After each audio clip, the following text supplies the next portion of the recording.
Good morning, Ranking Member Cruz and members of the committee. Today I'm joined by my wife, Laura, our daughter, Yoselin, and my brother, Adam. I want to acknowledge my mother, Roma, who can't be here today. People who know her say that I get my determination and fortitude from her. Since there are several new committee members, let me introduce myself.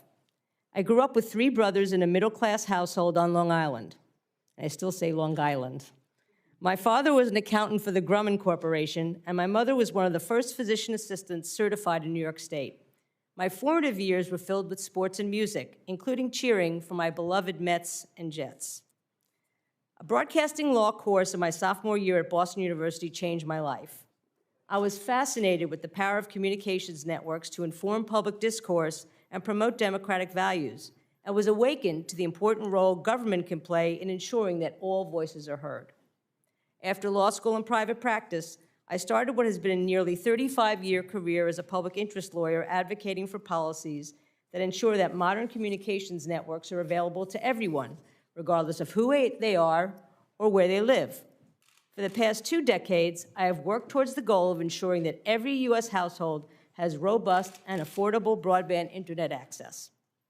From 2013 to 2016, I was privileged to serve as counselor to then FCC Chairman Tom Wheeler, where I gained the invaluable experience of working inside the agency and learning the different tools needed to be an effective policymaker. Today, at my 3rd confirmation hearing, 15 months after I was nominated, I'd like to answer a question that I know is on the minds of many on the dais and in this room. Why am I still President Biden's nominee for the 5th seat on the FCC? There are 4 reasons. First, I care deeply about the mission of the FCC and have dedicated my entire career to that mission, ensuring that everyone, regardless of income level, race, gender, sexual orientation, or where they live, has access to affordable and robust communications networks so they can be full participants in our economy, our education and healthcare systems, our culture, and our democracy. I've accomplished a great deal as a public advocate, but after I left the FCC, I knew I wanted to one day return as a public servant to continue this important work. Second, I believe it's critical for at least one member of the FCC to be a consumer advocate who has spent a career not beholden to any interests but those of the public. I've certainly worked with industry towards common goals, and many in industry are among the over 400 groups that support my confirmation. But my roots and my heart are with everyday Americans the FCC by law is tasked to serve. Third, I'm extremely well qualified. Even those who oppose my confirmation agree that I have a deep knowledge of the issues before the FCC, and thanks to my time working at the agency, I know how it operates. I'm proud of my bipartisan network that includes pretty much every FCC stakeholder, including state and local officials, tribal leaders, industry, academia, public interest, public safety, civil rights, and the disability community.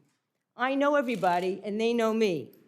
They also know, regardless of whether we agree on policy, that I'm a straight shooter who will listen, try to find common ground, and take their equities into account.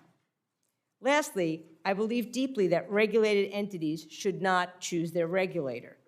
Unfortunately, that is the exact intent of the past 15 months of false and misleading attacks on my record and on my character. My industry opponents have hidden behind dark money groups and surrogates because they fear a pragmatic, pro-competition, pro-consumer policymaker who will support policies that will bring more, faster, and lower-priced broadband and new voices to your constituents.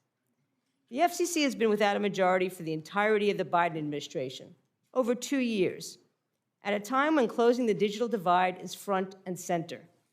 There are too many important issues in front of the Commission to lack a full complement of members, including improving the broadband maps, fixing the Universal Service Fund, closing the homework gap, ensuring fair access to broadband, and protecting consumers' privacy. Americans deserve a full FCC where I could play a critical role in addressing every one of these, but time is of the essence. In closing, I want to give my heartfelt thanks to President Biden for his belief in me, to Chairwoman Cantwell and her staff for their constant support, and to the other committee members and their staffs who have worked so hard on my behalf and on behalf of the American people. If I'm confirmed, I look forward to working with all the members of the committee, as well as the sitting commissioners, to achieve universal connectivity in the United States. Thank you, and I look forward to your questions.